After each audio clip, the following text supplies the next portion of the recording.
Hello दोस्तों, स्वागत है आपका अपने चैनल टीचिंग हब में। आज हम लोग देखने वाले दोस्तों एनसीईआरटी नोट्स जो कि भारतीय इतिहास का है दोस्तों। और ये कक्षा 6 से लेकर 12 तक के ओल्ड एनसीईआरटी और न्यू एनसीईआरटी दोनों को सम्मिलित किया गया है दोस्तों। ये बेस्ट बुक है फॉर ऑल कॉम्पिटिटिव एग्जाम के लिए दोस्तों। इसे एक बार ज़रूर देखें दोस्तों। और अगर इसका PDF आप लोगों को चाहिए तो डिस्क्रिप्शन में टेलीग्राम का लिंक दिया है, वहाँ जाकर जुड़ जाए दोस्तों। वहाँ इसका PDF आप लोगों को मिल जाएगा दोस्तों। और ये फुल्ली जो है एनसीईआरटी पर आधारित है दोस्तों। ओनली एंड ओनली एनसीईआरटी है सिर्फ दोस्तों। और अरिहंत पब्लिकेशन की बुक है दोस्तों। चलिए दोस्तों आज का क्लास स्टार्ट करते हैं। इतिहास भारत दोस्तों 6 से 12 ओल्ड और न्यू दोनों का है। आज का चैप्टर नंबर 10 है दोस्तों, गुप्तोत्तर काल। हम लोगों ने पिछली कक्षा में गुप्त काल को देख लिया था दोस्तों। नेक्स्ट कक्षा है दोस्तों गुप्तोत्तर काल।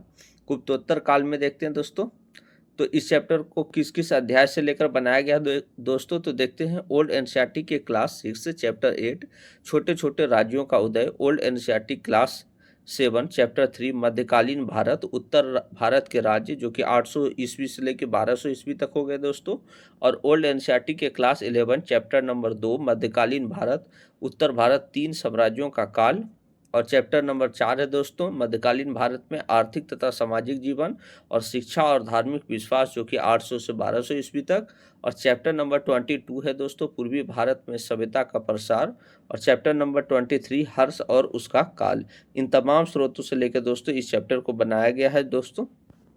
चलिए दोस्तों स्टार्ट करते हैं दोस्तों। भारत के राजनीतिक इतिहास में गुप्त वंश के पतन के पश्चात विकेंद्रीकरण एवं क्षेत्रीयता की भावना का आविर्भाव हुआ। गुप्तों के पतन के पश्चात अनेक नए वंशों का उदय हुआ, जिसमें वल्लभी के मैत्रक, पंजाब के हून, मालवा और मगध के उत्तर गुप्त और कन्नौज के मोखरी और थानेश्वर के पुष्भूति वंश प्रमुख थे। तो ये प्रमुख जो है, जैसे गुप्त वंश का पतन हुआ दोस्तों, उसके बाद जो है भारत में बहुत सारे वंशों का उदय हुआ, जिसमें जो वल्लभी जो है के मैत्रक, पंजाब के जो है हून और मालवा और मगध के उत्तर गुप्त लोग हैं दोस्तों। और कन्नौज के मौखरी शासक, ये मोस्ट इंपॉर्टेंट है दोस्तों। तो मौखरी शासक कहाँ से संबंधित थे दोस्तों? कन्नौज से। और थानेश्वर जिसकी राजधानी थी, पुष्भूति वंश की राजधानी थानेश्वर थी पहले दोस्तों। तो इन सभी वंश का उदय हुआ। पहला नंबर देखते हैं दोस्तों पुष्भूति वंश। 6ठी शताब्दी के उत्तरार्ध तथा 7वीं शताब्दी के पूर्वार्ध में थानेश्वर जो कि वर्तमान हरियाणा में दोस्तों, वहाँ पुष्भूति वंश ने राजनीतिक विस्तार किया। पुष्भूति वंश के शासक संभवतः गुप्तों के सामंत थे, यानी गुप्त लोगों के ही सामंत जो थे पुष्भूति वंश के संस्थापक माने जाते हैं दोस्तों।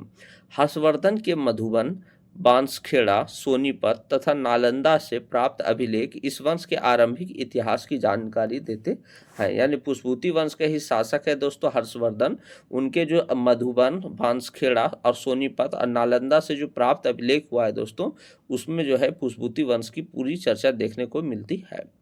प्रभाकर वर्धन पुष्भूति वंश का पहला शासक था, जिसने महाराजा धीराज की उपाधि धारण की। और हर्ष चरित्र में प्रभाकर वर्मन को प्रतापशिला कहा गया है। तो इम्पोर्टेंट है दोस्तों, पूछा जा सकता है। पुष्भूति वंश का जो प्रमुख शासक, पहला शासक है दोस्तों, वो प्रभाकर वर्धन है। और प्रभाकर वर्धन के जो है दोस्तों टोटल 3 बच्चे थे दोस्तों। प्रभाकर वर्मन के टोटल 3 बच्चे थे दोस्तों, राजवर्धन, हर्षवर्धन और राजश्री। और राजश्री का जो शादी हुआ था दोस्तों, वो मौखरी शासक गृहवर्मन के साथ हुआ था दोस्तों। और गृहवर्मन को जो है शशांक जो गौड़ शासक था दोस्तों, उसने उसकी हत्या कर दी थी। आगे देखते हैं दोस्तों। प्रभाकर वर्धन पुष्भूति वंश का पहला शासक था और जिसने महाराजा धीराज की उपाधि ली थी। हर्षवर्धन ने परिस्थितियों के अनुरूप पुष्भूति वंश तथा वर्धन वंश का विलय कर कन्नौज उत्तर प्रदेश को अपनी राजधानी बनाई। बाणभट्ट की रचना हर्षचरित तथा चीन के यात्री वेनसांग के विवरणों से हर्षवर्धन के शासन व्यवस्था तथा तत्कालीन भारतीय इतिहास की जानकारी प्राप्त होती है। तो वर्धन वंश का जो पहले राजधानी थी दोस्तों, वो थानेश्वर ही थी। लेकिन जो उनकी बहन राजश्री थी, वो राजश्री का जो शादी हुआ था दोस्तों, वो मौखरी राजवंश गृहवर्मन से हुआ था दोस्तों। और जो है गृहवर्मन की हत्या जब शशांक कर दिया दोस्तों, तो उस स्थिति में जो है बहन राजश्री का राज्य और जो है पुष्भूति वंश का जो वर्धन वंश का राज था, दोनों को जो है हर्षवर्धन ने विलय कर के जो है अपनी राजधानी जो है कन्नौज ही स्थापित कर ली थी। बाणभट्ट की रचना हर्षचरित तथा यात्री वेनसांग के विवरणों से जो है हर्षवर्धन का शासन भी देखा जा सकता है दोस्तों, उसके शासन में क्या व्यवस्था थी और जो है उसके इतिहास के बारे में भी जानकारी मिलती है। हर्षवर्धन के बारे में देखते हैं दोस्तों। हर्षवर्धन का जन्म थानेश्वर में हुआ था और वह 606 ईस्वी में अपने भाई राजवर्धन की मृत्यु के पश्चात शासक बना। तो हर्षवर्धन हरियाणा में स्थित थानेश्वर का शासक था। हर्ष के टीले थानेश्वर से प्राप्त हुए हैं। आगे देखते हैं दोस्तों। मौखरी शासक ग्रहण वर्मन की शशांक द्वारा हत्या के बाद हर्षवर्धन ने कन्नौज को अपनी राजधानी बनाया। तो मौखरी शासक जो ग्रह वर्मन था दोस्तों, वो राजश्री का पति था दोस्तों और राजश्री हर्षवर्धन की बहन थी। राजधानी बनाया और मौखरी एवं पुष्पभूति वंश को परस्पर विलय कर लिया, यानी उनकी बहन जो है और अपना शासन हर्षवर्धन ने दोनों शासन को जो है विलय करके अपनी राजधानी कहाँ बना ली दोस्तों, कन्नौज बना ली। पहले कहाँ राजधानी था वर्धन वंश की दोस्तों, तो थानेश्वर थी। यह था कि 7वीं सदी में पाटलिपुत्र का पतन भी प्रारंभ हो गया था। कारण इसे भी देख सकते हैं दोस्तों, क्योंकि 7वीं सदी के उपरांत जो है पाटलिपुत्र का भी जो है पतन होना चालू हो गया था। कन्नौज उत्तर प्रदेश के फारुखाबाद जिले में स्थित है और यह अस्कंदवारों यानी फौजी पड़ाव के लिए प्रसिद्ध था। यानी फौजी लोग जो है रुकते थे दोस्तों, इसके लिए जो है वो कन्नौज प्रसिद्ध था दोस्तों। हर्षवर्धन के शासनकाल का आरंभिक इतिहास बाणभट्ट से ज्ञात होता है। बाणभट्ट हर्षवर्धन का दरबारी कवि था जिसने हर्षचरित्र नामक पुस्तक लिखी है। पूछा जाता है दोस्तों बाणभट्ट किसका राज दरबारी था दोस्तों, तो हर्षवर्धन का जो है राज दरबारी कौन था दोस्तों, बाणभट्ट था और इसी के द्वारा जो है हर्षचरित्र की रचना की गई है। चीनी यात्री वेनसांग ईसा की 7वीं सदी में भारत आया और लगभग 15 वर्ष तक भारत में रहा। तो वेनसांग कब तक रहा दोस्तों, लगभग 15 साल तक भारत में रहा।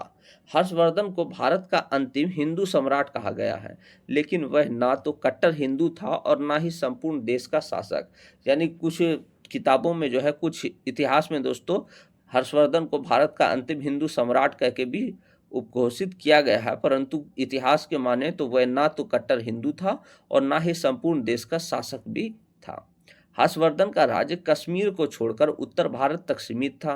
राजस्थान, पंजाब, उत्तर प्रदेश और बिहार उसके प्रत्यक्ष नियंत्रण में थे। यानी हर्षवर्धन के राज्य में कौन कौन सा क्षेत्र है दोस्तों, तो वर्तमान का राजस्थान, पंजाब, उत्तर प्रदेश और बिहार जो है उसके प्रत्यक्ष नियंत्रण में था दोस्तों। हर्षवर्धन को पूर्वी भारत में गौड़ शासक शैव राजा शशांक से युद्ध करना पड़ा था, जिसने बोधि वृक्ष को काट दिया था। इंपॉर्टेंट है दोस्तों, पूछा जाता है बोधि वृक्ष जो बौद्ध धर्म का प्रमुख वृक्ष है दोस्तों, उस वृक्ष को काटने का काम किसने किया था, तो गौड़ शासक जो था राजा शशांक, उसने जो है बोधि वृक्ष को काट दिया था।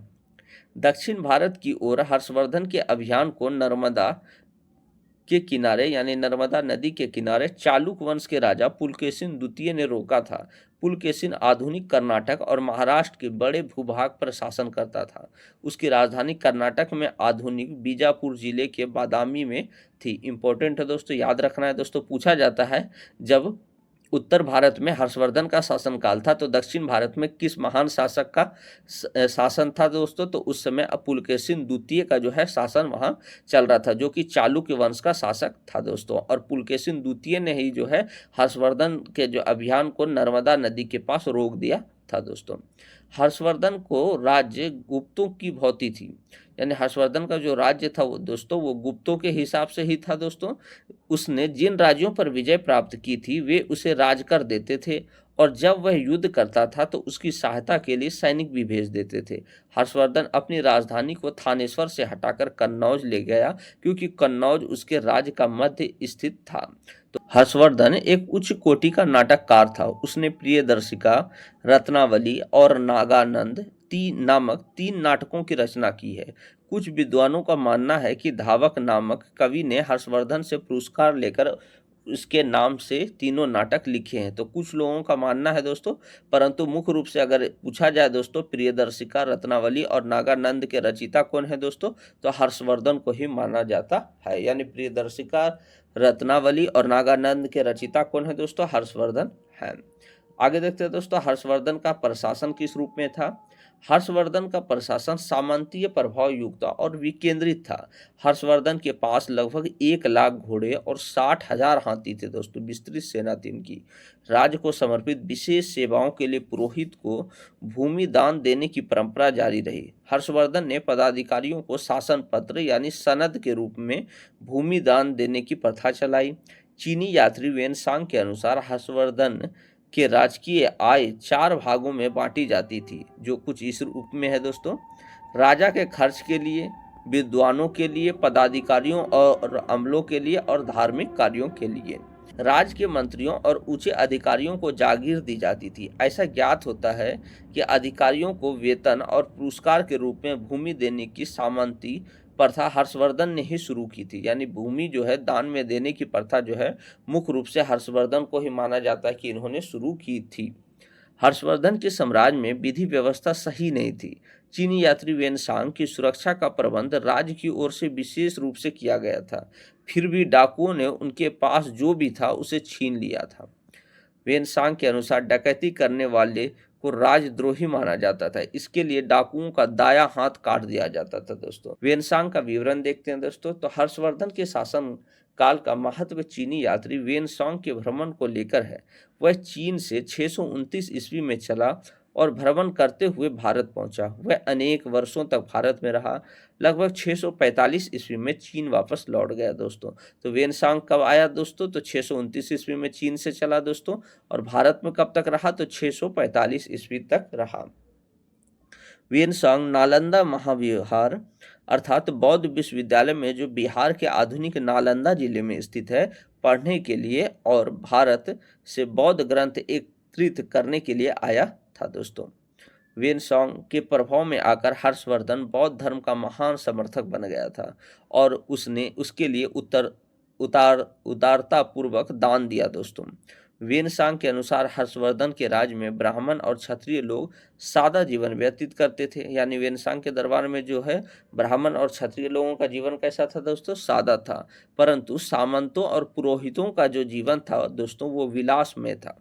ब्राह्मण और क्षत्रिय दोनों वर्णों के अधिकांश लोग कृषि करने लगे थे और वेनसांगों ने शूद्रों को कृषक कहा है। यानी वेनसांग के अनुसार जो है शूद्रों को कृषक कहा गया है दोस्तों। हर्षवर्धन के काल की अर्थव्यवस्था कैसी थी दोस्तों? तो हर्षवर्धन के शासन काल में अर्थव्यवस्था पूर्णतः सामंतीवादी प्रणाली पर आधारित थी। कर प्रणाली अधिक कठोर नहीं थी। राजस्व का मुख्य आधार कृषि ही था और जो कुल उपज का 1/6 भाग वसूला जाता था दोस्तों। तो हर्षवर्धन के काल में जो है कर किस रूप में था दोस्तों? तो 1/6 जो है कर के रूप में ली जाती थी। इस समय 3 प्रकार के करों की चर्चा मिलती है दोस्तों। पहला है हिरन, भाग और बलि। मोस्ट इंपॉर्टेंट दोस्तों, ये पूछा गया है दोस्तों बिहार दरोगा में कि बलि नाम का कर जो है वो क्या है? तो राजा को मिलने वाला जो उपहार होता था दोस्तों उसे ही जो है बलि नाम का कर कहा जाता था।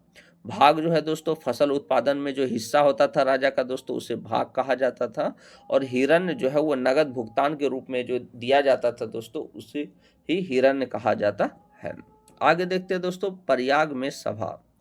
हर्षवर्धन ने प्रत्येक 5 वर्षों की अवधि पर प्रयागराज में राजकीय सभा के आयोजन की प्रक्रिया आरंभ की। इस सभा में शाही खजाने से लोगों के कल्याण के लिए व्यय किया जाता था दोस्तों। और बुद्ध, सूर्य और शिव की प्रतिमाओं को इस सभा में पूजा के लिए रखा जाता था।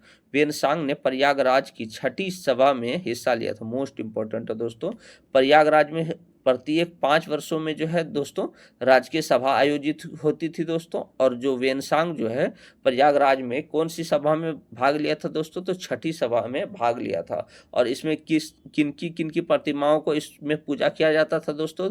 तो बुद्ध, सूर्य और शिव की प्रतिमाओं का जो है इस सभा में पूजा किया जाता था। आगे देखते हैं दोस्तों वेनसांग के समय बौद्ध धर्म तथा नालंदा। तो वेनसांग के समय बौद्ध धर्म 18 संप्रदायों में बटा हुआ था। नालंदा बौद्ध धर्म का सबसे विख्यात केंद्र था। यहाँ बौद्ध भिक्षुओं को शिक्षित करने के लिए एक बड़ा विश्वविद्यालय भी था दोस्तों। ऐसा माना जाता है कि नालंदा विश्वविद्यालय में लगभग 10,000 छात्र पढ़ते थे और जो सभी बौद्ध भिक्षु थे। यानी 10,000 जो छात्र थे सभी बौद्ध भिक्षु ही थे और उन्हें महायान संप्रदाय का बौद्ध दर्शन पढ़ाया जाता था। वेनसांग के अनुसार नालंदा विश्वविद्यालय का भरण पोषण 100 गांवों के राजस्व से होता था। मोस्ट इंपॉर्टेंट है दोस्तों, ये क्वेश्चन बहुत बार पूछा जा चुका है दोस्तों कि नालंदा विश्वविद्यालय बौद्ध धर्म के किस संप्रदाय से संबंधित था दोस्तों, तो महायान संप्रदाय से संबंधित था नालंदा विश्वविद्यालय दोस्तों। और यहाँ का जो भरण पोषण होता था वो लगभग 100 गांवों के राजस्व से प्राप्त जो होता था उसी से यहाँ का भरण पोषण हो पाता था। जबकि इत्सिंग के अनुसार जो है, जो कि 670 ईस्वी में आया दोस्तों, उनके अनुसार नालंदा विश्वविद्यालय का भरण पोषण 200 गांवों के राजस्व से होता था। हर्षवर्धन ने कन्नौज में महायान के सिद्धांतों के प्रचार के लिए एक विशाल सम्मेलन आयोजित किया था दोस्तों।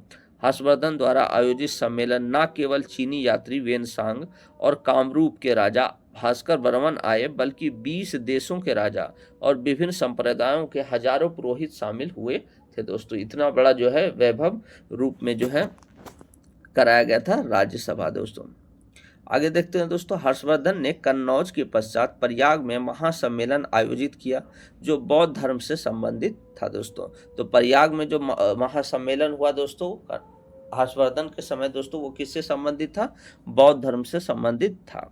आगे देखते हैं दोस्तों, पूर्वी भारत में सभ्यता का प्रसार किस रूप में हुआ, तो ईसा की 4वीं सदी के मध्य तक पूर्वी मध्य प्रदेश के अधिकतर भागों में तथा उड़ीसा, पश्चिम बंगाल, बांग्लादेश, असम के संलग्न क्षेत्रों में कोई भी लिखित दस्तावेज नहीं मिलती है इसके रिलेटेड दोस्तों। 4वीं से 7वीं सदी तक के काल की विशेषता है कि मध्य प्रदेश, उड़ीसा, पूर्वी और दक्षिण पूर्वी बंगाल तथा असम में उन्नत कृषि व्यवस्था के प्रसार तथा गठन के सामाजिक वर्गों की स्थापना आदि देखने को मिलती है दोस्तों। आगे देखते हैं दोस्तों, पूर्वी भारत में मिले अभिलेख ऐसे शासन पत्र हैं जिनके माध्यम से सामंतों और अन्य लोगों में धर्मार्थ, भूमिदान, बौद्धों, ब्राह्मणों, वैष्णव मंदिरों और बौद्ध विहारों के लिए दान दिए गए हैं दोस्तों। इसका उल्लेख देखा जा सकता है। आगे देखते हैं दोस्तों, उड़ीसा और पूर्वी तथा दक्षिण मध्य प्रदेश के क्षेत्र के बारे में देखते हैं। तो महानदी के दक्षिण में उड़ीसा के समुद्र तटवर्तीय प्रदेश को कलिंग कहा जाता था और इसका प्रसिद्ध शासक खारवेल था। मोस्ट इंपोर्टेंट है दोस्तों, पूछा जाता है कलिंग का प्रमुख शासक कौन था दोस्तों, तो खारवेल था दोस्तों। कलिंग का प्रमुख शासक कौन था, खारवेल था दोस्तों। भुवनेश्वर से 60 किलोमीटर दूरी पर खारवेल की राजधानी कलिंग नगरी के स्थल पर शिशुपालगढ़ में जो खुदाई हुई है उसमें रोम के अनेक वस्तुएं मिली है, जिनसे स्पष्ट होता है कि वहां रोमन साम्राज्य से व्यापारिक संपर्क था। तो इम्पोर्टेंट है दोस्तों कि रोमन साम्राज्य से जो व्यापारिक संपर्क था दोस्तों कहाँ था, तो वो खारवेल की राजधानी कलिंग नगरी में था दोस्तों। आगे देखते हैं दोस्तों, 4वीं सदी के मध्य से 6वीं सदी तक उड़ीसा में माठर वंश की स्थापना हो गई और इसे पीर्त भक्त वंश भी कहा जाता था। वशिष्ठ, नल और मान वंशों के राज्य माठर के पड़ोसी और समकालीन भी थे दोस्तों। वशिष्ठ वंश के राज्य दक्षिण कलिंग में आंध्र प्रदेश की सीमा में था। नल वंश का राज्य महाकांतर के वन्य प्रदेशों में था और मान वंश के जो राज्य था दोस्तों वो महानदी के पार उत्तर के समुद्री तट के क्षेत्र में देखा जा सकता है दोस्तों। नल वंश और मान वंश ने भी सिक्के ढलवाए। मध्य प्रदेश में बस्तर के जनजातीय क्षेत्रों में जो नल वंश की स्वर्ण मुद्राएं मिली है वे कुछ महत्वपूर्ण स्थान रखती है दोस्तों। तो नल वंश के जो है मुद्रा कहाँ से मिली है दोस्तों, तो मध्य प्रदेश में बस्तर के क्षेत्र से मिली है। मान वंश ने भी तांबे के सिक्के जारी किए, जिसका तात्पर्य यह है कि शिल्पियों और किसानों के मध्य भी सिक्कों का प्रचलन था दोस्तों। उस समय अधिकांश राजा वैदिक यज्ञ करते थे, जिसका उद्देश्य न केवल पुण्य अर्जित करना था बल्कि अपनी शक्ति, प्रतिष्ठा और वैधता स्थापित करना भी था। माठरों ने महेंद्र पर्वत के क्षेत्र में महेंद्र भोग नाम का नया जिला बनाया। उसके पास दंत वायुभोग नामक एक जिला था, जहां से इसके प्रशासकों को हाथी दांत और चावल का माड़ प्राप्त होता था दोस्तों। आगे देखते हैं दोस्तों, माठरों ने एक प्रकार के न्यास स्थापित किए जो अग्रहार कहलाते थे। यानी माठरों के द्वारा एक प्रकार का न्यास स्थापित किया गया था और वो क्या कहलाता था दोस्तों, अग्रहार। इन अग्रहारों का उद्देश्य पठन पाठन और धार्मिक अनुष्ठानों में लगे ब्राह्मणों का भरण पोषण करना होता था दोस्तों। उड़ीसा के समुद्र तटवर्ती भाग में लेखन कला ईसा पूर्व 3री सदी से ज्ञात होता है। ईसा की चौथी सदी तक के अभिलेख प्राकृत में मिलते हैं, जबकि उड़ीसा के समुद्र तटवर्ती भाग में 350 ईस्वी के आसपास से संस्कृत का प्रयोग प्रारंभ हो गया था दोस्तों। तो पुराना जो अभिलेख मिलता है दोस्तों वो प्राकृत भाषा में देखने को मिलता है, जबकि 350 के आसपास के जो भी अभिलेख है दोस्तों वो उड़ीसा के क्षेत्र में वो संस्कृत भाषा के प्रयोग द्वारा लिखे गए हैं दोस्तों। संस्कृत के शासन पत्रों यानी चार्टरों में पुराणों और धर्मशास्त्रों का वचन उद्धृत किए गए हैं। इसमें राजा अपने को अर्थव्यवस्था का रक्षक कहता है दोस्तों। संस्कृत के शासन पत्रों में प्रयाग के गंगा यमुना संगम में स्नान को पवित्र माना गया है और विजयी राजा प्रयाग की तीर्थ यात्रा करते थे दोस्तों।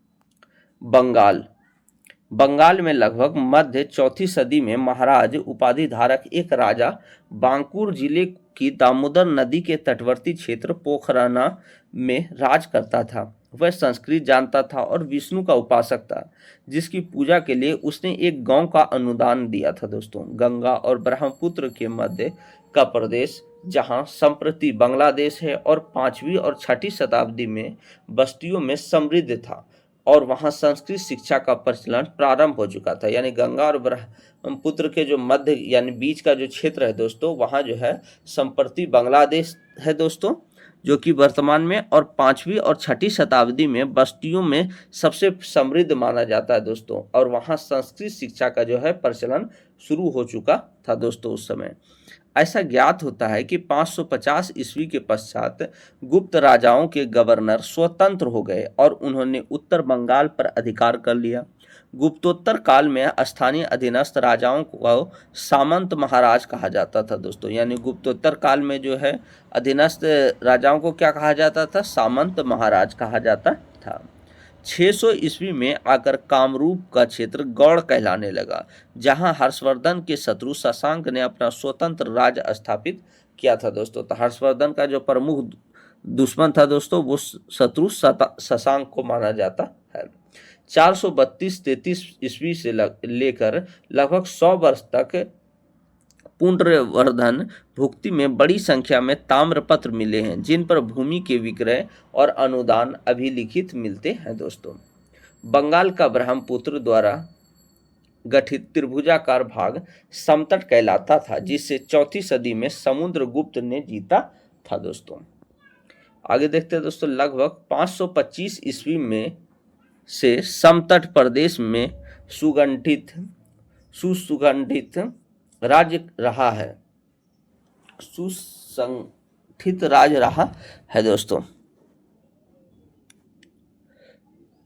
लगभग 525 ईस्वी से समतट प्रदेश में सुसंगठित राज्य रहा है, जिसमें समतट के अतिरिक्त इसकी पश्चिमी सीमा से लगा बंगाल का भाग भी शामिल था दोस्तों। यह समतट राज्य या बंगाल कहलाता था।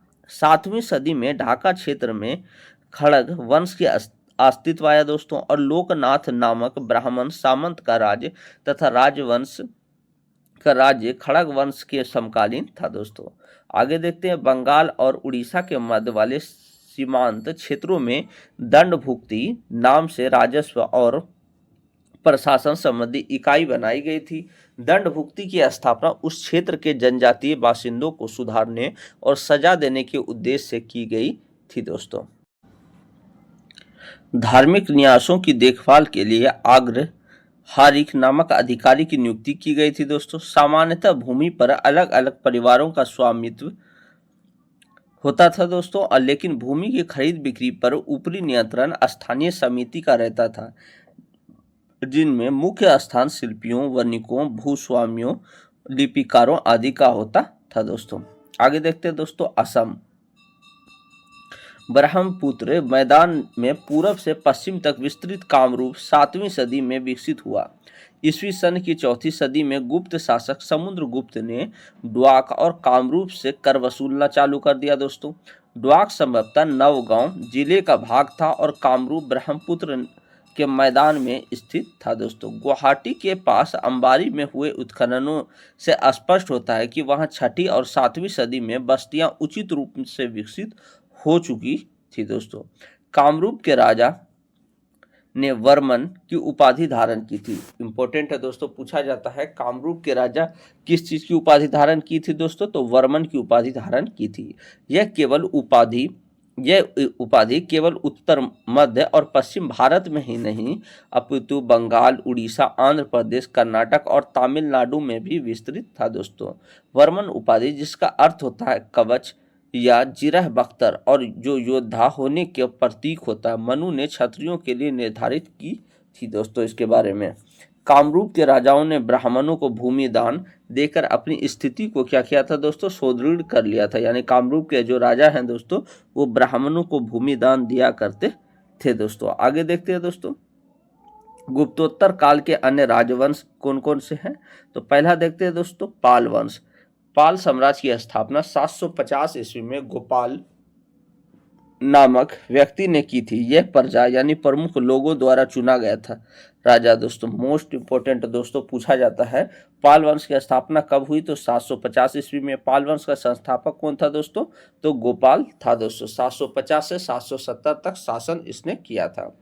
गोपाल ने 20 वर्षों तक शासन किया और ये जनता के द्वारा जो है चुना गया राजा था दोस्तों।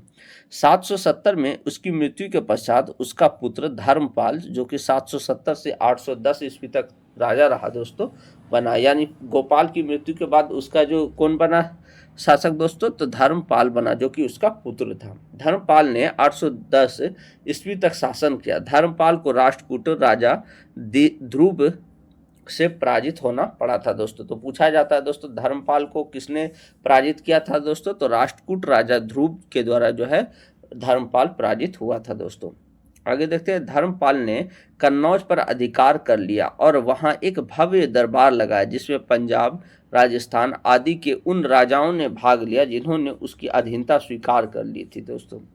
आगे देखते हैं दोस्तों, धर्मपाल कन्नौज पर अपना अस्थायी अधिकार स्थापित नहीं कर पाया। उसे प्रतिहार शासक जो नागभट्ट द्वितीय था दोस्तों, उन्होंने कन्नौज छोड़ने पर विवश कर दिया था। बिहार और आधुनिक पूर्वी उत्तर प्रदेश पर अपना नियंत्रण स्थापित करने के लिए पालों और प्रतिहारों के मध्य संघर्ष हमेशा चलता रहा।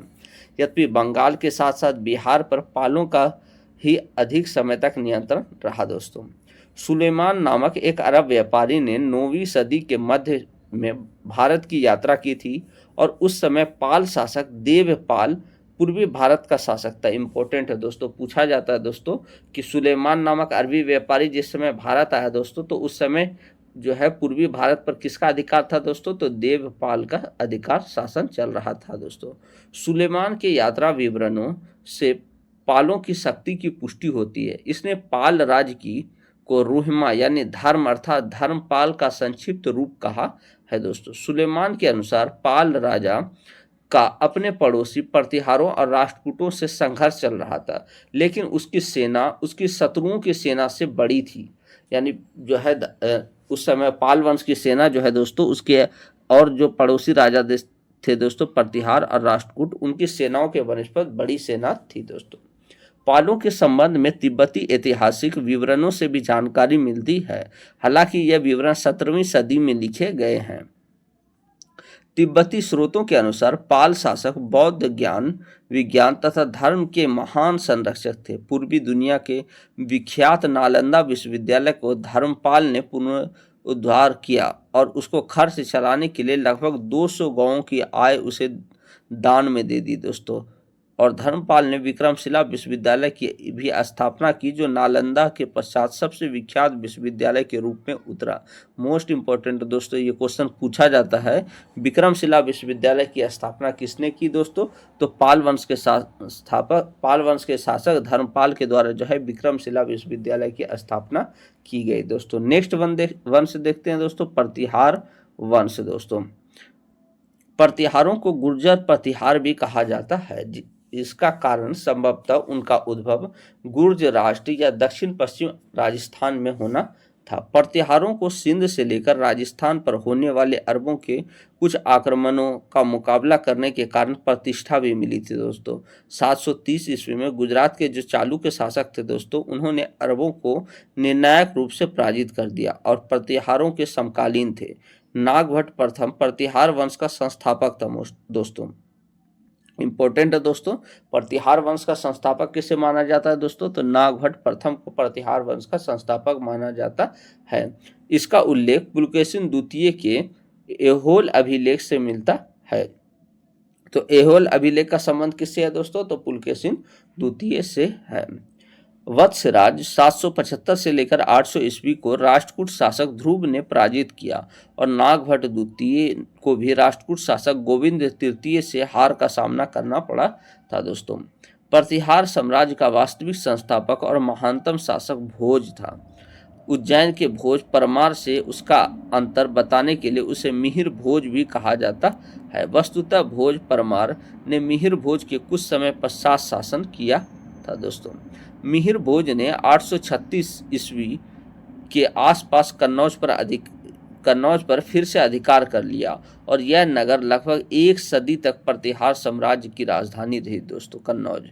नर्मदा के तट पर हुए युद्ध के पश्चात भोज मालवा तथा गुजरात के कुछ क्षेत्रों पर अधिकार करने में सफल रहा और अरब यात्रियों की वृत्तांत से ज्ञात होता है कि प्रतिहारों के पास भारत में सबसे समृद्ध अश्वारोही सेना यानी घुड़सवार सेना जो है सबसे अच्छी थी दोस्तों। पाल शासक देवपाल की मृत्यु के पश्चात भोज ने पूर्व की ओर अपने साम्राज्य का विस्तार किया। मिहिर भोज विष्णु का भक्त था और उसने आदि वराह की उपाधि धारण की। उसके सिक्कों पर आदि वराह शब्द अंकित थे। मोस्ट इंपॉर्टेंट है दोस्तों, पूछा जाता है दोस्तों कि मिहिर भोज किसका भक्त था? तो विष्णु जी का भक्त था और उसने आदि वराह, तो पूछा जाता आदि वराह की उपाधि किसने धारण की थी दोस्तों? तो मिहिर भोज ने की थी। मिहिर भोज की मृत्यु 1885 ईस्वी के लगभग हुई और उसके पश्चात जो उसका पुत्र था दोस्तों महेंद्र पाल प्रथम, वो राजा बना। महेंद्र पाल प्रथम जो है दोस्तों वो 885 से लेकर 910 ईस्वी तक रहा और शासनकाल में भोज के साम्राज्य को बनाए रखा और अपनी सीमाओं के विस्तार मगध तथा उत्तर बंगाल में भी किया दोस्तों महेंद्र पाल ने। महेंद्र पाल के अभिलेख काठियावाड़, पूर्वीय पंजाब और अवध से प्राप्त हुए हैं। इसमें कश्मीर के राजा से युद्ध का वर्णन भी देखने को मिलता है दोस्तों। बगदाद निवासी अल मसूदी ने 915 से 916 में गुजरात की यात्रा की थी और इसके विवरण में प्रतिहार शासकों की शक्ति, प्रतिष्ठा और इसके साम्राज्य की विशालता की भी पुष्टि की थी दोस्तों। किसने? तो अल मसूदी ने। कब? 915 से 916 में इन्होंने गुजरात की यात्रा की थी, उसी दौरान जो है इसके बारे में पुष्टि की है। अल मसूदी ने गुर्जर प्रतिहार राज्य को अल जुजर कहा है दोस्तों। जुजर गुजर की विकृत रूप है। अल मसूदी राजा को बौरा कहता था और बौरा आदि वराह का विकृत रूप है दोस्तों। आगे देखते हैं दोस्तों। प्रतिहार शासक ज्ञान, विज्ञान और साहित्य के उदार संरक्षक थे दोस्तों। संस्कृत का महान कवि और नाटककार राजशेखर भोज के पौत्र महिपाल के दरबार में ही रहते थे। मोस्ट इंपॉर्टेंट दोस्तों, पूछा जाता है नाटककार राजशेखर जो है वो कहना किनके दरबार में रहते थे दोस्तों? तो महिपाल जी के दरबार में रहते थे। 963 ईस्वी में एक राष्ट्रकूट राजा कृष्ण तृतीय ने उत्तर भारत पर आक्रमण करके प्रतिहार शासक को पराजित कर दिया दोस्तों और 1018 में महमूद गजनवी ने प्रतिहार शासक राज्यपाल को हराकर उसके विस्तृत क्षेत्र को लूट लिया दोस्तों। किसने? तो महमूद गजनी ने। कब? 1018 ईस्वी में दोस्तों। नेक्स्ट वंश है दोस्तों राष्ट्रकूट वंश दोस्तों। राष्ट्रकूट वंश की स्थापना दक्कन के दंती दुर्ग ने की थी और इसने आधुनिक सोलापुर यानी महाराष्ट्र के निकट मानखेत या मालखंड को अपनी राजधानी बनाई थी। मोस्ट इंपोर्टेंट है दोस्तों, ये क्वेश्चन बहुत बार पूछा जा चुका है कि राष्ट्रकूट वंश के संस्थापक कौन है? तो दंती दुर्ग। दंती दुर्ग जो है वो राष्ट्रकूट वंश के संस्थापक हैं और इसकी राजधानी कहाँ थी दोस्तों? तो मानखेत या मालखंड जो है राष्ट्रकूट वंश की राजधानी थी। गोविंद तृतीय जो कि 793 से 814 तक रहे दोस्तों और अमोघ वर्ष जो कि 814 से 878 ईस्वी तक रहे, सबसे महान राष्ट्रकूट राजा की श्रेणी में गिने जाते हैं। कन्नौज के नागभट्ट पर सफल आक्रमण करने और मालवा को अपने साम्राज्य का अंग बना लेने के बाद गोविंद तृतीय दक्षिण के अभियान पर चला गया था दोस्तों। गोविंद तृतीय के काल में लंका के इष्ट देव की 2 प्रतिमाएं मानखेत लाई गई और शिव मंदिर के सामने विजय स्तंभों के रूप में प्रतिष्ठित कर दी गई थी दोस्तों। अमोघ वर्ष ने लगभग 68 वर्षों तक शासन किया। वह एक उच्च कोटि का लेखक था। इसे राजनीति पर कन्नड़ की प्रथम कृति की रचना करने का श्रेय भी दिया जाता है। अमोघ वर्ष का जो पौत्र था यानी पोता दोस्तों इंद्र तृतीय था, जो कि 915 से 927 तक शासन किया दोस्तों। एक महान शासक था। इसने राष्ट्रकूट वंश को पुनर्जीवित किया और इंद्र तृतीय ने 915 ईस्वी में प्रतिहार शासक महिपाल को पराजित किया और कन्नौज को जीत लिया दोस्तों। अल मसूदी के अनुसार राष्ट्रकूट राजा बलहारत या बल्लभ राज भारत का सबसे प्रतापी राजा माना जाता है दोस्तों उस समय का। राष्ट्रकूट वंश का अंतिम प्रतापी राजा जो है कृष्ण तृतीय थे दोस्तों, जो कि 934 से 996 तक रहे और इसे मालवा के परमारों और वेंगी के पूर्वी चालुक्यों से युद्ध करना पड़ा और कृष्ण तृतीय ने तंजौर के चोल शासक के विरुद्ध सैनिक अभियान भी किया था दोस्तों। चोलों ने कांची के पल्लवों का राज्य छीन लिया था, लेकिन कृष्ण तृतीय ने चोल शासक परांतक प्रथम को तक्कोलम के युद्ध 949 में परास्त करके चोल साम्राज्य के उत्तरी भाग पर अधिकार कर लिया था दोस्तों। मोस्ट इंपोर्टेंट है, पूछा जाता है तक्कोलम का युद्ध कब हुआ दोस्तों, तो 949 ईस्वी में हुआ दोस्तों। किनके बीच हुआ दोस्तों, तो कृष्ण तृतीय और चोल शासक परांतक प्रथम के बीच हुआ था दोस्तों। और चोलों ने जो है कांची के पल्लवों का राज्य छीन लिया था। इस समय दक्कन में राष्ट्रकूट शासन 10वीं सदी के अंत तक लगभग 200 वर्षों तक स्थापित रहा। राष्ट्रकूट शासकों के धार्मिक विचारों में बहुत अधिक सहिष्णुता और उदारता देखी जा सकती थी दोस्तों। राष्ट्रकूट राजा कृष्ण प्रथम ने एलोरा के प्रसिद्ध शिव मंदिर 9वीं सदी में बनवाया। मोस्ट इंपोर्टेंट है दोस्तों, पूछा जाता है दोस्तों एलोरा का प्रसिद्ध शिव मंदिर किसके द्वारा निर्मित कराया गया दोस्तों, तो राष्ट्रकूटों के द्वारा। राष्ट्रकूटों में कौन से राजा थे दोस्तों, तो कृष्ण प्रथम जो थे उनके द्वारा एलोरा का प्रसिद्ध शिव मंदिर की स्थापना की गई दोस्तों। आगे देखते हैं दोस्तों, राष्ट्रकूट शासक अमोघ वर्ष के संबंध में कहा जाता है कि वह जैन मतावलंबी था और इसने अन्य धर्मों को भी संरक्षण दी थी। आगे देखते हैं दोस्तों, कन्नौज के त्रिदलीय संघर्ष, ये मोस्ट इंपोर्टेंट है दोस्तों, पूछा जाता है कन्नौज का त्रिदलीय संघर्ष क्या था। तो हर्ष के समय से कन्नौज का नियंत्रण उत्तरी भारत पर प्रभुत्व का प्रतीक माना जाता था, यानी जिसका शासन कन्नौज पर होता था दोस्तों उसे ही उत्तर भारत का जो है प्रभुत्व शासक माना जाता था। वस्तुतः कन्नौज पर अधिपत्य होने से गंगा घाटी और इसमें उपलब्ध व्यापारिक एवं कृषि संबंधित समृद्ध संसाधनों पर नियंत्रण हो जाता था। 8वीं शताब्दी में कन्नौज पर अधिकार करने के लिए 3 बड़ी शक्तियां पाल, प्रतिहार और राष्ट्रकूट के बीच संघर्ष आरंभ हो गया था दोस्तों। यह त्रिपक्षीय संघर्ष लगभग 200 वर्षों तक चला दोस्तों। यह संघर्ष अनेक चरणों में भी समाप्त हुआ। मोस्ट इंपोर्टेंट है दोस्तों, पूछा जाता है कन्नौज पर अधिकार करने के लिए त्रिदलीय संघर्ष जो हुआ उसमें कौन कौन सी शक्तियों ने भाग लिया था, तो पाल वंश, प्रतिहार वंश और राष्ट्रकूट, इन तीनों के बीच जो है संघर्ष चला दोस्तों, लगभग 200 सालों तक चला दोस्तों। गुप्तोत्तर काल में राजनीतिक विचार और संगठन के बारे में देखते हैं दोस्तों। गुप्तोत्तर काल में राजा सभी प्रशासनिक गतिविधियों का केंद्र था। वह प्रशासन का मुखिया और प्रधान सेनापति होता था, यानी गुप्तोत्तर काल में जो राजा ही तो वही प्रशासनिक गतिविधियों का सबसे प्रमुख होता था दोस्तों। उत्सवों के अवसर पर राज परिवार की स्त्रियां भी दरबार में उपस्थित होती थी। अरब लेखकों के अनुसार राष्ट्रकूट साम्राज्य में स्त्रियां पर्दा नहीं करती थी दोस्तों, यानी राष्ट्रकूट साम्राज्य में जो है स्त्री लोग जो है, महिला लोग जो है वो पर्दा नहीं करती थी। आगे देखते हैं दोस्तों, मेघतिथि नामक एक समकालीन लेखक का विचार था कि व्यक्तियों का शस्त्र धारण करने का अधिकार होना चाहिए, क्योंकि इन्हें चारों ओर से हथियारों से अपनी रक्षा करनी पड़ती है। यानी मेघतिथि नाम का जो एक लेखक था दोस्तों, उनका विचार था कि प्रत्येक व्यक्ति को जो है शस्त्र धारण करने का अधिकार होना चाहिए, क्योंकि इन्हें जो है चारों ओर से हथियारों से अपनी रक्षा करनी पड़ती है दोस्तों। राजा की स्थिति सामान्यतः वंशानुगत थी। सामान्यतः उत्तराधिकारी ज्येष्ठ पुत्र का प्राप्त होता था दोस्तों, यानी ज्येष्ठ पुत्र, सबसे बड़ा पुत्र ही राजा बनता था दोस्तों। राजकुमारियों को सरकारी पदों पर नियुक्त नहीं किया जाता था, लेकिन इसका एक अपवाद भी मिलता है, यानी अपवाद भी एक है दोस्तों, किसी रानी को जो है सरकारी पदों पर नियुक्त किया गया होगा।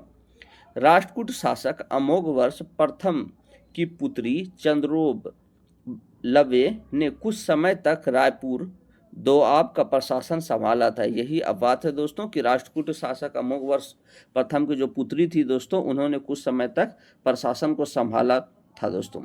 इस विवरण के अनुसार पाल राजाओं के पास सबसे अधिक हाथी थे, प्रतिहार के पास सबसे समर्थ अश्वारोही सेना थे। यानी पाल राजाओं के पास जो है दोस्तों सबसे अधिक मात्रा में हाथी थे दोस्तों, और जबकि प्रतिहारों के पास सबसे ज़्यादा मात्रा में घोड़ों की सेना थी। पालों की पैदल सेना में मालवा, खस यानी जो कि असम में दोस्तों, लाट यानी दक्षिण गुजरात और कर्नाटक के सैनिक भी शामिल थे। पाल और प्रतिहार साम्राज्य के प्रत्यक्ष शासित प्रदेश भुक्ति यानी प्रांत कहलाता था दोस्तों। मंडल और विषय जिले में विभक्त थे। यानी पाल और प्रतिहार साम्राज्य को जो अगर देखा जाए दोस्तों, तो प्रांत, मंडल और जिले में विभक्त थे। तो उस समय प्रांत को भुक्ति कहा जाता था दोस्तों, जबकि विषय, जिले को विषय के नाम से जाना जाता था। भुक्ति का शासक उपरिक कहलाता था। यानी जो प्रांत का शासक था वो क्या कहलाता था दोस्तों, उपरिक कहलाता था, और विषय का प्रशासक विषयपति कहलाता था। यानी जिले का जो प्रधान होता था उसे विषयपति कहा जाता था दोस्तों। आगे देखते हैं। उपरिक से भू राजस्व वसूल करने और अपनी भुक्ति में सेना की सहायता से शांति व्यवस्था बनाए रखने की आशा की जाती थी। राष्ट्रकूट राज्य में प्रत्यक्ष शासित प्रदेश यानी प्रांत विषय और भुक्ति में बटे हुए थे। राष्ट्र के प्रधान को राष्ट्रपति कहा जाता था दोस्तों। उस समय विषय आधुनिक जिले के समान था और भुक्ति उससे छोटी इकाई थी। पाल और प्रतिहार साम्राज्यों में विषय से नीचे की इकाई को पत्तल कहलाता था दोस्तों। गांव प्रशासन की सबसे छोटी इकाई थी और गांव का प्रशासन मुखिया और पटवारी चलाते थे। दोनों पद समानता वंशानुगत थे। यानी पटवारी और मुखिया का भी जो पद था दोस्तों, वो क्या था, वंशानुगत था दोस्तों। तो इम्पोर्टेंट है दोस्तों, पूछा जाता है कि उस समय की सबसे छोटी इकाई क्या थी, तो गाँव थी दोस्तों। आगे देखते हैं दोस्तों। शहर और उसके आसपास के क्षेत्र में शांति व्यवस्था बनाए रखने के लिए जिम्मेदारी जो था वो कोष्ठपाल यानी कोतवाल का हुआ करता था दोस्तों। दक्कन में वंशानुगत राजस्व अधिकारी नाडी, गोवंडो या देश ग्राम कूटों का उदय हुआ, और ये वही काम करते थे जो बाद में महाराष्ट्र में देशमुख और देश पांडे करते थे। मेघातिथि के अनुसार राजा की सत्ता का स्रोत धर्मशास्त्र था, और जिसमें वेद और अर्थशास्त्र दोनों को शामिल किया जाता था दोस्तों। आगे देखते हैं। गुप्तोत्तर काल में बाह्य शासकों से कैसा संबंध था दोस्तों, उसके बारे में। तो पाल शासकों का तिब्बत के साथ घनिष्ठ सांस्कृतिक संबंध था। ये लोग जो है संत रक्षित तथा दीपांकर, जिसे अतीश कहा जाता है, जैसे प्रमुख बौद्ध विद्वानों को तिब्बत में आमंत्रित किया गया और उन्होंने वहाँ बौद्ध धर्म के एक नए रूप का प्रचार भी किया दोस्तों। तो यानी पाल शासकों का संबंध जो है वो तिब्बत के साथ देखने को मिलता है दोस्तों, बाह्य शासकों के रूप में। पाल वंश के काल में दक्षिण पूर्व एशिया में शैलेंद्रों के साम्राज्य का वर्चस्व था, और इसका साम्राज्य मलाया, जावा, सुमात्रा और आसपास के द्वीपों तक विस्तृत हुआ था दोस्तों। और शैलेंद्र शासक बौद्ध थे। इन्होंने अपने दूत पाल दरबार में भेजे और पाल शासक से नालंदा में एक विहार बनाने की अनुमति मांगी। तो इम्पोर्टेंट है दोस्तों, पूछा जाता है कि किसने जो है पाल शासकों से नालंदा में एक विहार बनाने की अनुमति मांगी दोस्तों, बौद्ध धर्म से रिलेटेड। तो शैलेंद्र जो कि बौद्ध धर्म का शासक था दोस्तों, बौद्ध धर्म का वो मानने वाला था, उन्होंने अपने दूत पाल को जो है पाल दरबार में भेजकर जो है विहार बनाने की अनुमति मांगी थी। शैलेंद्र ने पाल राजा देवपाल से इस विहार के खर्च के लिए 5 गांवों की आय देने का अनुरोध किया। तो मोस्ट इंपोर्टेंट है दोस्तों, वो शासक कौन था दोस्तों, पाल शासक देवपाल था दोस्तों, जिससे जो है नालंदा में एक विहार बनाने की अनुमति मांगी थी। किसने, तो शैलेंद्र ने। यह अनुरोध स्वीकार कर लिया गया, और इस प्रकार पालों और शैलेंद्रों के पारस्परिक संबंधों की घनिष्ठता के विषय में कोई संदेह नहीं है दोस्तों। आगे देखते हैं। गुप्तोत्तर काल में आर्थिक व्यवस्था किस रूप में थी। तो उत्तरी भारत में 800 से 1200 ईस्वी तक के काल में सोने और चांदी के सिक्कों का अभाव दृष्टिगोचर होता था। गुप्तोत्तर काल में विदेशी व्यापार के ह्रास को रोमन साम्राज्य के साथ हुए व्यापार के ह्रास के रूप में भी देखा जा सकता है। यानी रोमन साम्राज्य और गुप्तोत्तर साम्राज्य दोनों के जो विदेशी व्यापार का ह्रास जो है इस रूप में एक साथ ही देखा जा सकता है, क्योंकि रोमन साम्राज्य के ही क्षेत्र से जो है गुप्तोत्तर का विदेशी व्यापार चलता था दोस्तों। गुप्तोत्तर काल में भारत के दक्षिण पूर्वी एशिया, जिसे स्वर्ण भूमि या सोने की भूमि कहा जाता था, और चीन के साथ व्यापारिक भी संबंध थे दोस्तों। बंगाल में चांदी की मुद्रा जारी रही और दक्षिण भारत में सोना अधिक मात्रा में था। समुद्री यात्रा पर लगा निषेध दक्षिण पूर्व एशिया तथा चीन के साथ भारत के समुद्री व्यापार की अभिवृद्धि में बाधक नहीं हो पाया दोस्तों। हरिसेन कृत बृहत कथा कोश में जादुई समुद्र नामक क्षेत्र में भारतीय व्यापारियों से संबंधित अनेक कथाएं प्रचलित है, और यही कथाएं नाविक सिंदबाद से जुड़ी कहानियों का आधार बना है दोस्तों। यानी हरिसेन कृत जो है वो बृहत कथा कोश है दोस्तों, जिसका नाम क्या है, जादुई समुद्र, और इसी में जो है सिंदबाद की कहानी भी देखने को मिलती है दोस्तों। भारतीय व्यापारी श्रेणियां गिल्डों में संगठित थी, और इनमें मणिग्रामन और नानदेशी की श्रेणियां सबसे विख्यात थी, जो प्रारंभिक काल में ही सक्रिय थी दोस्तों। जावा में बोरोबुदुर का बौद्ध मंदिर और कंबोडिया के अंकोरवाट नामक ब्राह्मणीय मंदिर विदेशी व्यापार के द्वारा बौद्ध तथा हिंदू धर्म के प्रसार का प्रमाण देखा जा सकता है दोस्तों। आगे देखते हैं दोस्तों, दक्षिण पूर्व एशिया देशों की भौतिक प्रगति सभ्यता के विकास और बड़े राज्यों के उदय का आधार है। यानी दक्षिण पूर्व एशिया देशों में जो भौतिक प्रगति हुई है दोस्तों, वो जो है विकास और बड़े राज्यों के उदय का आधार माना जा सकता है। वहाँ चावल की सिंचित खेती भारतीय विधि का प्रभाव था। यानी भारतीय विधि के द्वारा ही जो है चावल को सिंचित करके जो है वहाँ खेती की जाती थी चावल की दोस्तों। जावा, सुमित्रा आदि की यात्रा के लिए मुख्य बंदरगाह बंगाल की ताम्रलिप्ति बंदरगाह था। उस काल की अधिकांश कथाओं में व्यापारी लोग स्वर्णद्वीप यानी आधुनिक इंडोनेशिया की यात्रा ताम्रलिप्ति से ही आरंभ करते थे दोस्तों। जावा की 14वीं सदी के एक लेखक से ज्ञात होता है कि जम्बूद्वीप किसका नाम है दोस्तों, तो भारत का ही है, और कर्नाटक जो कि दक्षिण भारत में है, और गौड़ से लोग लगातार बड़ी संख्या में और बड़े बड़े जहाज़ों से जावा पहुंचते थे दोस्तों। उस समय चीन ही हिंद महासागर के समुद्री व्यापार में हिस्सा लेने वाला प्रमुख देश बन चुका था। चीनी लोग अधिक मात्रा में मसालों का उपयोग करते थे, जिनका आयात ये दक्षिण पूर्व एशिया और भारत से ही करते थे दोस्तों। चीनी लोग हाथी के दांतों का भी आयात करते थे। सबसे उत्तम कोटि के हाथी के दांत उन्हें अफ्रीका से और शीशे के बर्तन पश्चिम एशिया से मिलते थे। यानी सबसे बेहतर जो दांत होता था दोस्तों हाथी का, वो कहाँ का होता था, तो अफ्रीका क्षेत्र का दोस्तों, और शीशे के बर्तन जो है पश्चिम एशिया के क्षेत्र में प्रमुख रूप से देखा जा सकता है। फारस के लोगों और बाद में अरबों के साथ भारतीय व्यापार में विशेष रूप से तमिल और कलिंग यानी आधुनिक उड़ीसा और बंगाल के व्यापारी इस व्यापार में सक्रिय भूमिका निभाते थे। आगे देखते हैं दोस्तों, मालाबार बंगाल और वर्मा की सागवान की लकड़ी चीन में जहाज निर्माण में सबल परंपरा के लिए आधार का कार्य करती थी। चीन में विदेशी व्यापार के लिए मुख्य समुद्री बंदरगाह कैंटन था।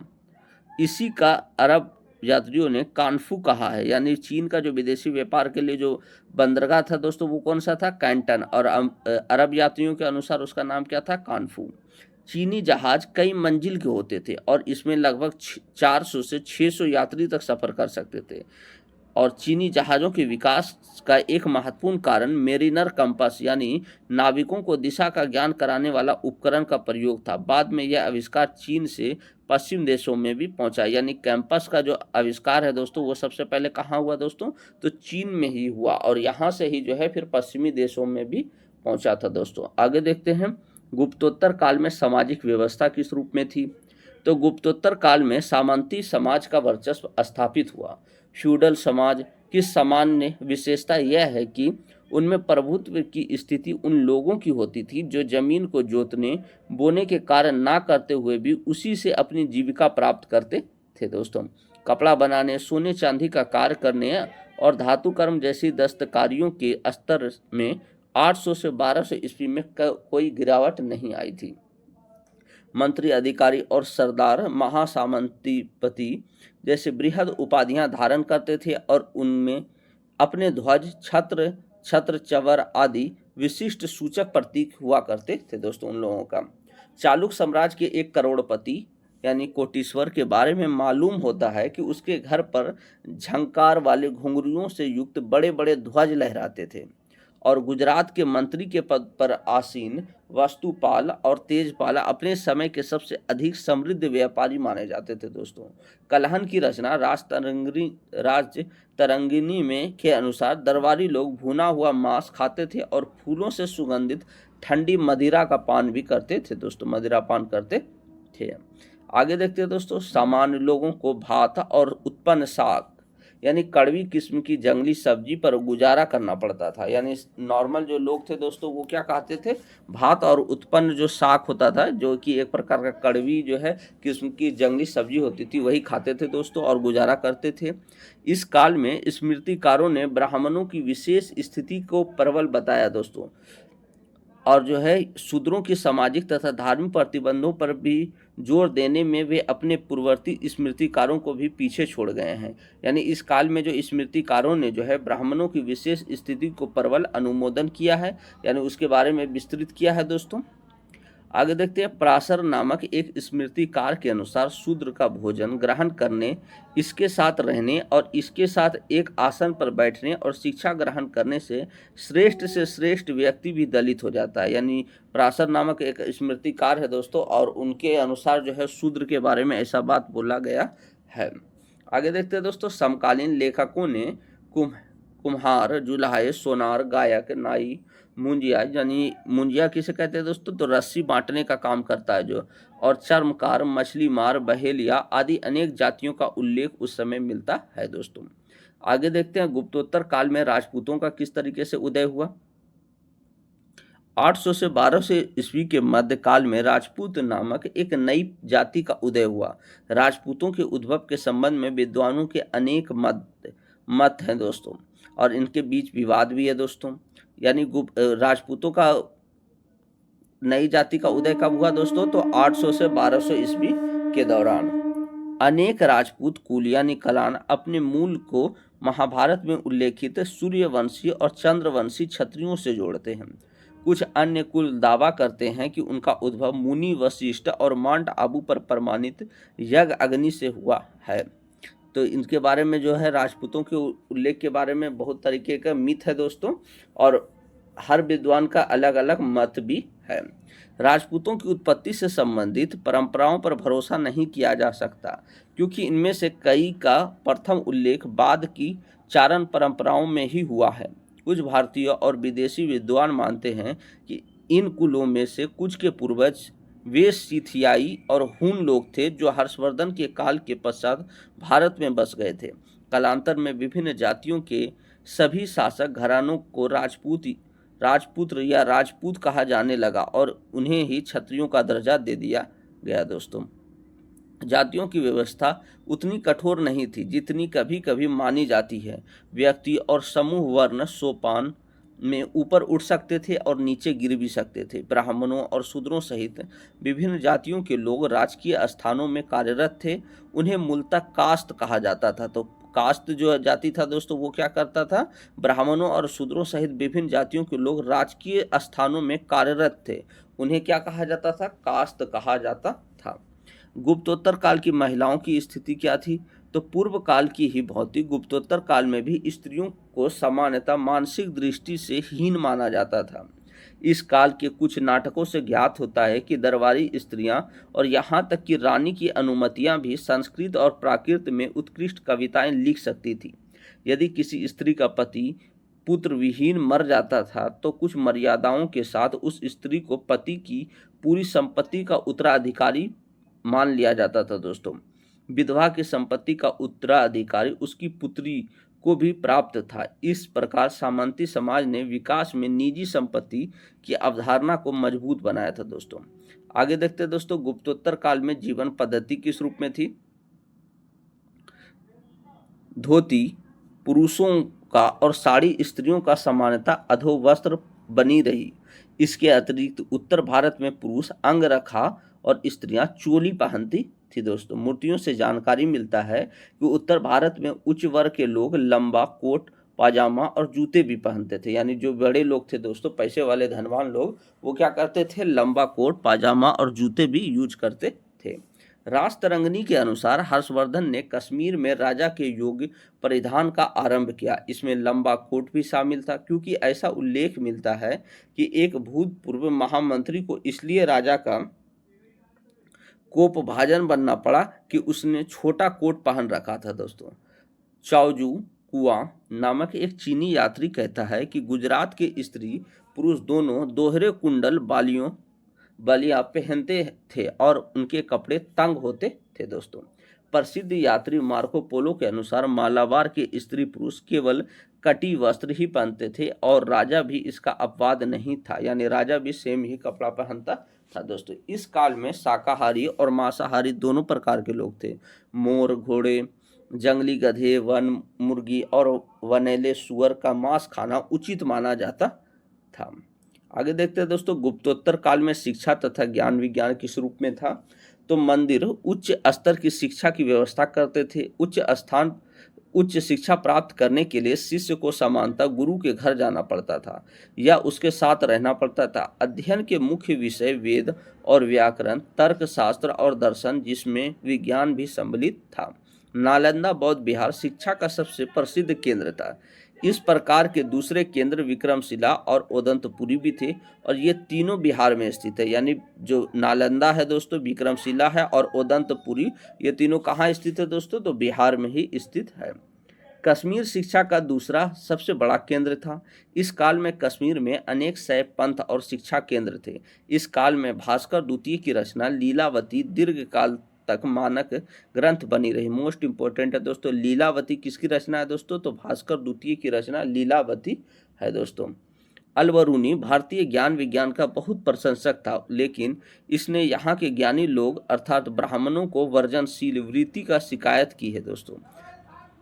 आगे देखते हैं दोस्तों, गुप्तोत्तर काल में धार्मिक स्थिति कैसी थी। तो गुप्तोत्तर काल में हिंदू धर्म का पुनरुत्थान और विस्तार हुआ तथा बौद्ध तथा जैन धर्म का ह्रास हुआ। यानी गुप्तोत्तर काल में मुख्य रूप से हिंदू धर्म का ही पुनरुत्थान हुआ दोस्तों। उड़ीसा में स्थित पुरी का मंदिर कभी एक बौद्ध मंदिर था, जो बाद में हिंदू मंदिर हो गया। यानी उड़ीसा का जो पुरी मंदिर है दोस्तों, वो एक समय में बौद्ध मंदिर हुआ करता था। गुजरात के चालुक्य शासकों ने जैन धर्म को संरक्षण दिया। इसी काल में माउंट आबू के दिलवाड़ा जैन मंदिर जैसे कुछ भव्य जैन मंदिरों का भी निर्माण हुआ। तो मोस्ट इंपोर्टेंट है दोस्तों, पूछा जाता है गुप्तोत्तर काल में कौन सा वंश जो है, कौन से शासकों ने जैन धर्म को संरक्षण प्रदान किया। तो चालुक्य शासकों ने जैन धर्म को संरक्षण प्रदान दिया था दोस्तों। कर्नाटक के गंग वंश शासक जैन धर्म के प्रबल संरक्षित थे और जो है श्रवण बेलगोला की विशालकाय मूर्ति इसी काल में स्थापित की गई थी। यह मूर्ति लगभग 18 मीटर ऊंची है और इसे कृष्णारम यानी ग्रेनाइट की चट्टान को तराश कर बनाया गया है दोस्तों। तो कर्नाटक के जो गंग शासक थे दोस्तों, वो जैन धर्म के प्रबल संरक्षक थे दोस्तों। और श्रवण बेलगोला जो कर्नाटक में है दोस्तों, विशाल मूर्ति जो है वो उसकी कितनी लंबाई है दोस्तों, 18 मीटर है, जो कि ग्रेनाइट का बना हुआ है दोस्तों। गुप्तोत्तर काल में शिव और विष्णु देवता मुख्य थे दोस्तों और उनकी प्रधानता की घोषणा करने के लिए भव्य मंदिरों का निर्माण भी किया गया था। गुप्तोत्तर काल के बाद देवमाला में देवताओं को स्थान उनकी श्रेष्ठता के आधार पर दिया जाने लगा। विष्णु, शिव और दुर्गा ये तीनों मुख्य देवता के रूप में गृहीत हुए और कई अन्य देवी देवताएं उनके अधीन या गौण देवता माने जाते थे दोस्तों। ब्रह्मा, गणपति, विष्णु, शक्ति और शिव को सम्मिलित रूप से पंच देवता कहा जाने लगा। तो पंच देवता में कौन कौन थे दोस्तों, ब्रह्मा, गणपति, विष्णु, शक्ति और शिव जो है इसमें सम्मिलित आते हैं पंच देवता में। मुख्य देवता शिव या किसी अन्य देव या देवी को मुख्य मंदिर में स्थापित किया जाता था। उसके चारों ओर बने 4 गौण मंदिरों में 4 अन्य देवता स्थापित किए जाते थे। ऐसे मंदिर को पंचायतन कहा जाता था। तो पंचायतन एक प्रकार की शैली है दोस्तों और इसके अंतर्गत क्या होता है दोस्तों कि शिव या किसी अन्य देवी को मुख्य मंदिर में स्थापित किया जाता है और उसके चारों ओर बने 4 मंदिर होते हैं दोस्तों, जो कि 4 अन्य देवता स्थापित किए जाते हैं उसमें दोस्तों, और उसे ही पंचायतन शैली कहा जाता है। वैदिक देव इंद्र, वरुण और यम का स्थान निम्न हो गया। वे लोकपाल की कोटि में आ गए। भक्ति का अर्थ क्या है दोस्तों? तो अपने आराध्य देव को सब कुछ समर्पित कर देना और उसके प्रतिफल में केवल आराध्य देव की कृपा प्राप्त करना ही क्या कहलाता है? भक्ति कहलाता है दोस्तों। छठी ईसा की छठी सदी के आसपास से भारत में धर्म के क्षेत्र में तांत्रिक संप्रदाय का विस्तृत होना सबसे बड़ी घटना है। तंत्र मार्ग में स्त्री और शूद्र दोनों के लिए द्वार खुले और इसमें जादुई अनुष्ठान प्रमुख थे। तो जादुई अनुष्ठान सब कब से चालू हुआ दोस्तों? ज़्यादातर भारत में तो छठी सदी के आसपास से चालू हो गया दोस्तों। थैंक यू दोस्तों। अगर वीडियो आप लोगों का अच्छा लगा हो तो प्लीज़ चैनल को लाइक करें, सब्सक्राइब करें और ज़्यादा से ज़्यादा शेयर करें दोस्तों। बहुत ही मेहनत लगता है वीडियो बनाने में, प्लीज़ चैनल को सब्सक्राइब करें। थैंक यू दोस्तों।